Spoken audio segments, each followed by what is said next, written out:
Tip का मतलब बता रहा था कि हमको इस वर्ड का मीनिंग होता है तुलनात्मक। ठीक, अब तुलना किस किस के अंदर करना है कि जो भी हमारे वर्टिब्रेट एनिमल्स हैं।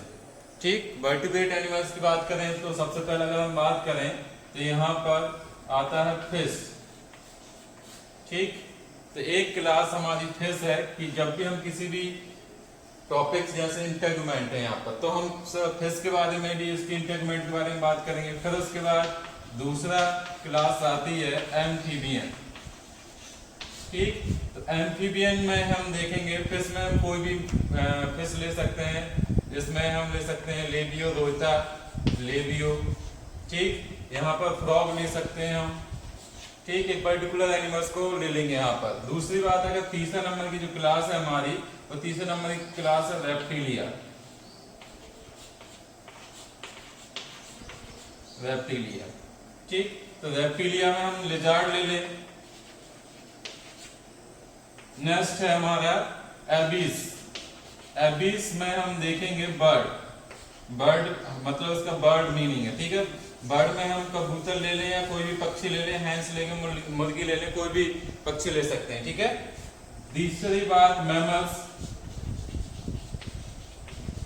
नेक्स्ट है मतलब फिफ्थ नंबर की क्लास, तो मैमल्स में हम रैबिट ले सकते हैं। ठीक, रैबिट ले सकते हैं, मैमल्स ले सकते हैं, मैमल्स में हम ह्यूमन को भी ले सकते हैं। तो इन पांचों को हमको जब हम स्टडी करेंगे तो पांचों का इन्वायरमेंटली कहाँ रहते हैं, किस प्रकार का इनका रहन सहन है, ये कॉन्सेप्ट हमारे दिमाग में क्लियर होना चाहिए जब आपको ये कॉम्पिटिटिव अकाउंट पूरा समझ में आएगा। अगर आप इन चीजों को दिमाग में नहीं रखते कि फिश कहाँ रहती है, ठीक है, एम्फीबियंस कहाँ रहता है, क्या खाता है, इन सब चीजों को दिमाग में रखकर अगर स्टडी करोगे तो जल्दी समझ में आएगा। और अगर रट्टा मारने की कोशिश करोगे तो समझ में नहीं आने वाला। ठीक है, क्योंकि इतना सारा याद करना मुश्किल हो जाएगा सबके लिए। और इतना एक ही नहीं, यहाँ के एक ही टॉपिक्स नहीं है कि हमको सब इंटरकमेंट पढ़ना, बहुत सारे टॉपिक्स हैं यहाँ पर। ठीक है, तो हमारा सिलेबस बहुत बड़ा है, इन सब चीजों को याद करना आपके लिए बहुत ही मुश्किल हो जाएगा। तो समझने की कोशिश करें, रट्टा मारने की बिल्कुल कोशिश ना करें। ठीक है, और समझने के लिए सब एक ही चीज दिमाग में रखना है कि कौन सा एनिमल्स कहाँ पर रह रहा है। ठीक है, आप फिश को भी जानते हो, फिश भी आपने देखी है, फ्रॉग को भी देखा है आपने। ठीक है, लिजार्ड को भी देखा है, छिपकली को भी देखा है, सांप को भी देखा है, क्रोकोडाइल को भी देखा है आपने। ठीक है, एबिस में बर्ड, बहुत सारे बर्ड आपने देखे हैं। तो आप सबको दिमाग में, जब भी हम बर्ड की बात करेंगे तो आपके दिमाग में एक बर्ड ले लेना है, चाहे आप हाउस स्पैरो की बात कर लें, कौवे की बात कर लें, कबूतर की बात कर लें। ठीक है, मैमल्स में आप रैबिट, चूहा, ठीक, ह्यूमन, इन सबको दिमाग में रखकर आप इनकी स्टडी करेंगे। ठीक, तो ये थी कॉम्पिटिटिव मतलब किसके बीच में करना है। इसमें एक चीज और आ जाती है साइक्लोस्टॉम। फिश दो टाइप की होती हैं। ठीक है, तो एक होती है लेबियो रोटा, बॉनी फिश होती है, और कार्टिलेजिनस फिश होती है। यहाँ पर दोनों फिश की बात करेंगे हम जब फिश में कॉम्पिटिटिव अकाउंट की बात करेंगे। ठीक है, और इसके पहले जो है साइक्लोस्टोमा अभी हमने देखा था कल ही, उसका कॉम्पिटिटिव मतलब पेट्रोमाइजन और मिक्सिन की बात की थी, तो इसमें इसके ऊपर उनको भी लिया जाता है। ठीक है, तो उनमें भी कॉम्पिटिटिव स्टडी की जाती है। अब बात आती है इंटेगमेंट। तो इंटेगमेंट में आता है हमारा स्किन। ठीक, तो यहाँ पर हमको स्किन की तुलनात्मक स्टडी करना है, स्किन की तुलनात्मक स्टडी करना है, और इन सब चारों पांचों क्लासेस में। ठीक है, तो हम जाते हैं कि स्किन के बारे में सबसे पहले हम बात करेंगे कि जब हम कोई भी स्ट्रक्चर्स की बात करेंगे तो सबसे पहले जो वेल डेवलप्ड स्ट्रक्चर्स रहेगा जिस भी एनिमल्स में वेल डेवलप्ड, तो वेल डेवलप्ड कौन है, मैमल्स हैं।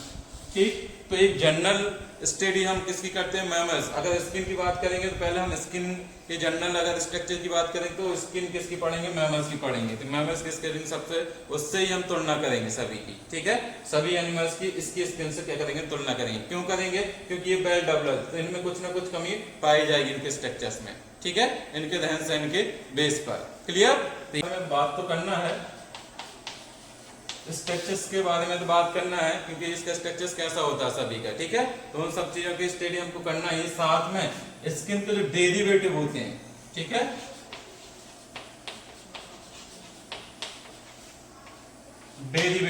डेरिवेटिव का मतलब क्या होता है कि जो स्किन की जो लेयर होती है उनसे कुछ मॉडिफिकेशन हो जाते हैं। ठीक है, तो उन्हीं मॉडिफिकेशन को क्या बोलते हैं, डेरिवेटिव बोला जाता है। तो स्किन में बहुत सारे मॉडिफिकेशन देखने को मिलते हैं, तो उनकी स्टडी हमको यहाँ पर करना है। ठीक, तो इन्वायरमेंट और रहन सहन के अकॉर्डिंग क्या है, स्किन के स्ट्रक्चर्स में क्या कुछ मॉडिफिकेशन हो जाते हैं प्रत्येक क्लास में, तो उन्हीं चीजों को हमको यहाँ पर स्टडी करना है। ठीक है, तो स्किन क्या करती है, बॉडी को शेप प्रदान करती है, अट्रैक्टिव एक दूसरे एनिमल्स को क्या करने के लिए, अट्रैक्ट करने के लिए भी ये काम करती है। ठीक है, प्रोटेक्शन का काम करती है, ये सब चीजें क्या करती हैं, बहुत सारे फंक्शन करती है, ठीक है। और ये क्या करती है, बाउंड्री किसके बीच में, इन्वायरमेंटल और बॉडी के पार्ट जो है उनके बीच में क्या है, बॉडी का भी बाउंड्री का भी क्या करती है, फॉर्मेशन करती है, ठीक है। तो स्किन की अगर बात करें, वर्टिब्रेट की स्किन की बात करें तो 2 लेयर देखने को मिलती है स्किन में, ठीक है। कितनी लेयर देखने को मिलती है, 2 लेयर देखने को मिलती है। 2 लेयर्स में सबसे पहले ऊपर की जो लेयर होती है, उसको बोलते हैं एपिडर्मिस, ठीक। और दूसरी जो लेयर होती है उसको बोलते हैं डर्मिस। ये 2 लेयर पाई जाती हैं किसमें, स्किन के स्ट्रक्चर्स की अगर हम बात करते हैं तो सबसे ऊपर जो स्किन रहती है उसको हम बोलते हैं क्या, एपिडर्मिस। तो एपिडर्मिस में भी बहुत सारे स्ट्रक्चर्स देखने को मिलती हैं। अगर सबसे ऊपर स्ट्रक्चर्स की बात करें तो सबसे ऊपर स्ट्रक्चर जो पाया जाता है एपिडर्मिस में, स्ट्रेटम कॉर्नियम, स्ट्रेटम कॉर्नियम सबसे ऊपर का स्ट्रक्चर। ये जो हमारी जो स्किन खुरदरी सी दिखाई देती है, ठीक है, डेड स्किन जिसको हम बोलते हैं, ठीक, इनमें कोई सेल्स, जीवित सेल्स नहीं पाई जाती, इसी को क्या बोलते हैं, स्ट्रेटम कॉर्नियम। दूसरे नंबर इसके जस्ट नीचे जाएंगे तो जस्ट इसके नीचे जाते हैं तो बोविड जो स्किन होती है, इसका नाम भी क्या है, स्ट्रेटम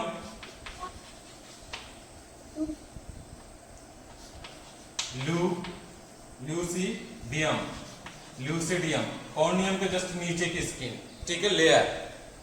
तीसरे नंबर ये दोनों जो रहती हैं जैसे कैसी रहती हैं, डेड होती है, इनमें कोई न्यूक्लियस देखने को नहीं मिलता। और ये कैसी रहती है, डेड होती है, इनमें कोई मतलब जान नहीं होती, ठीक। तो ये डेड स्किन होती है ऊपर की 2 लेयर्स। नेक्स्ट है इसके जस्ट नीचे जो लेयर आएगी उसको बोलते हैं स्ट्रेटम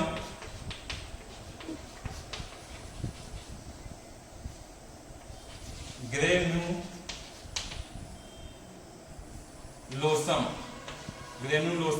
ठीक। 4th नंबर की जो एपिडर्मिस की बात चल रही है अभी, 4th नंबर की जो लेयर रहेगी वो रहेगी स्ट्रेटम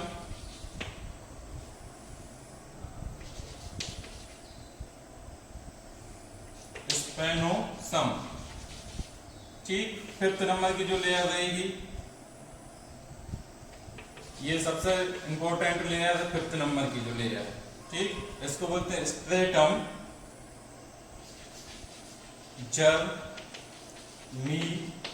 जर्मिनेटिवम,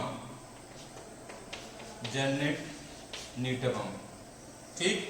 ये जो रहती है यही क्या करती है, स्किन के ऊपर जो 5th नंबर की जो लेयर है, सबसे नीचे एपिडर्मिस की सबसे नीचे की जो लेयर है, ठीक है, इसमें क्या होता है, बार बार समसूत्री विभाजन होता है, ठीक है। कौन सा विभाजन होता है, समसूत्री विभाजन होता है। और ऊपर जितने भी आप स्ट्रक्चर्स देख रहे हैं हमारे स्किन के, हेयर देख लें या नेल्स देख लें या हूफ्स देख लें या सींग देख लें, ये सब चीजें क्या है, किससे फॉर्मेशन होती है, इसी के बार बार डिवीजन से, ठीक है। और इसका दूसरा नाम क्या है, इसका दूसरा नाम जो है स्ट्रेटम मैलपिग्नी सेल्स, स्ट्रेटम मैलपिग्नी,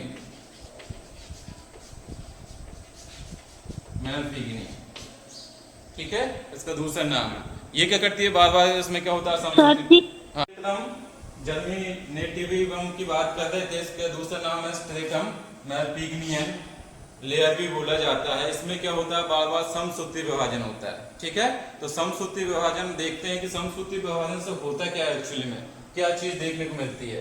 तो यहाँ पर इसको हम आगे की बात करेंगे। जस्ट इसके नीचे क्या है, बेसमेंट मेम्ब्रेन होती है, स्ट्रेटम मैलपिग्नी लेयर के नीचे जस्ट क्या होता है, बेसमेंट मेम्ब्रेन होती है, जो किसकी होती है, डर्मिस की होती है, ठीक है। तो इसके जस्ट नीचे क्या होती है, डर्मिस प्रेजेंट रहती है। डर्मिस में बहुत सारे स्ट्रक्चर्स देखने को मिलते हैं, वहां पर मेलानोसाइट वगैरह, ठीक है, क्रोमेटोफोर्स वगैरह, ये सब चीजें देखने को मिलती हैं। तो वो हम डर्मिस में भी बताएंगे जब हम इसके डिटेल में जाएंगे, प्रत्येक एनिमल्स की स्किन के बारे में पढ़ेंगे। तो अभी जो चीज मैन है वो हम यहाँ पर बता रहे हैं, स्ट्रेटम जर्मिनेटिव जो स्किन लेयर जो होती है वो क्यूबाइडल शेप की क्या होती है, सेल्स इसमें होती है इस टाइप की,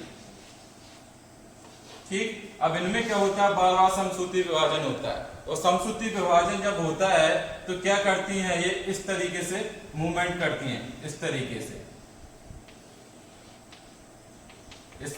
समसूत्री विभाजन होता है। और कुछ सेल्स क्या होती हैं, इस तरीके से ग्रोथ करने लगती हैं, यहाँ निकल जाती है, ये लेयर जो है इस तरीके से बनना स्टार्ट हो जाती है, इस तरीके से, ठीक। और यहाँ से अगर इस तरीके से हेयर का फॉर्मेशन हो जाता है। तो ये जो स्ट्रक्चर्स है हेयर का जो फॉर्मेशन हो रहा है वो कैसे हो रहा है वो चीज को मैं बता रहा हूँ, या कोई भी डेरिवेटिव जो है उसका फॉर्मेशन कैसे हो रहा है। ठीक है, तो ये जो स्किन है लेयर जो है इनमें समसूत्री विभाजन होता है। तो समसूत्री विभाजन से होता क्या है ये चीज हमको देखना है कि इनमें क्या होता है। सबसे पहले माइटोटिक डिवीजन हुआ। ठीक, माइटोटिक डिवीजन के बाद क्या होगा, सेल जो बनेंगी। ठीक है, बहुत सारी सेल का फॉर्मेशन होगा, मैनी सेल का फॉर्मेशन होने लगेगा। ठीक है, बहुत सारी सेल्स क्या करेंगी, बनने स्टार्ट हो जाएंगी। एट ए टाइम क्या होता है कि यहाँ पास इसमें इसका जो साइटोप्लाज्म जो रहता है सेल के अंदर जो साइटोप्लाज्म जो रहता है। ठीक, तो साइटोप्लाज्म देखने को क्या मिलता है यहाँ पर कि इसका जो साइटोप्लाज्म होता है वो कन्वर्ट होने लगता है किसमें, स्क्लेरोप्रोटीन में। स्क्लेरोप्रोटीन में क्या होने लगता है, कन्वर्ट होने लगता है। ठीक है, तो स्क्लेरोप्रोटीन में जब कन्वर्ट होता है तो ये जो सेल जो रहती हैं वो स्क्लेरोप्रोटीन को यहाँ पर क्या कहा जाने लगता है, क्रिएटिन।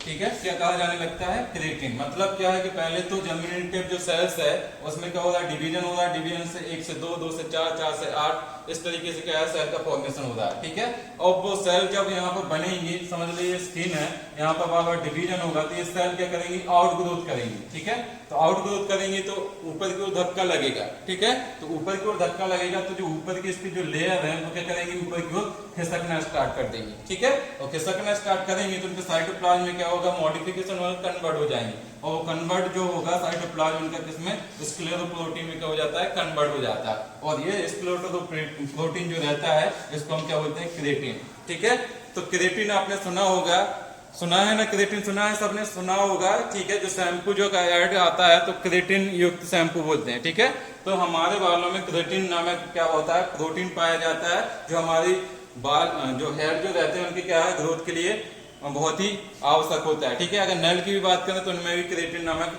सब्सटेंस पाया जाता है, प्रोटीन पाया जाता है। ठीक है, तो इनकी जो स्ट्रक्चर्स है वो कुल मिला के किससे हो रही है, मेलपिग्नी या जर्मिनेटिव जो सेल्स के बार बार डिवीजन से क्या हो रही है, इसका फॉर्मेशन होता है। नल है, ये स्केल्स हैं, और जो भी डेरिवेटिव है, एपिडर्मल डेरिवेटिव है, उन सब का फॉर्मेशन मेलपिग्नी सेल से होता है। ठीक है, उसी से बार बार डिवीजन के द्वारा होता है। ठीक, तो आप देखते हैं कि यहाँ पर जो क्रिएटिन का जो फॉर्मेशन हुआ है, क्रिएटिन का जो फॉर्मेशन हुआ है कि प्रोसेस ऑफ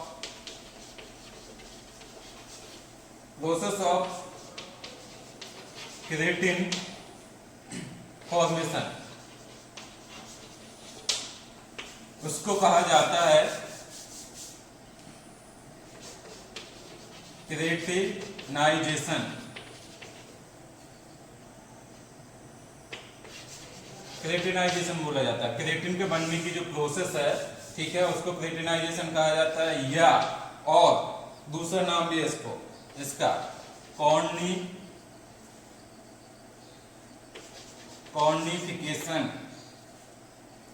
कॉर्निफिकेशन के नाम से भी जाना जाता है। ठीक है, जो ऊपर की जो लेयर थी स्ट्रेटम कॉर्नियम, ठीक, ये किससे बन रही, जर्मिनेटिव जो सेल्स थी, मेलपिग्नी जो सेल थी, उनमें बार बार डिवीजन से बन रही है, और इस प्रोसेस को क्रिएटिनाइजेशन या कॉर्निफिकेशन कहा जा रहा है। ठीक है, तो ये था क्या, नॉर्मल सा क्या है इंट्रोडक्शन किसके बारे में, स्ट्रेटम जर्मिनेटिव के बारे में। ठीक है, तो यहाँ पर इस चीज को इसलिए बताया गया है क्योंकि जो जितने भी एपिडर्मिस डेरिवेटिव है उनका फॉर्मेशन इसी प्रोसेस से होता है। तो ये चीज दिमाग में कॉन्सेप्ट क्लियर कर लें कि जब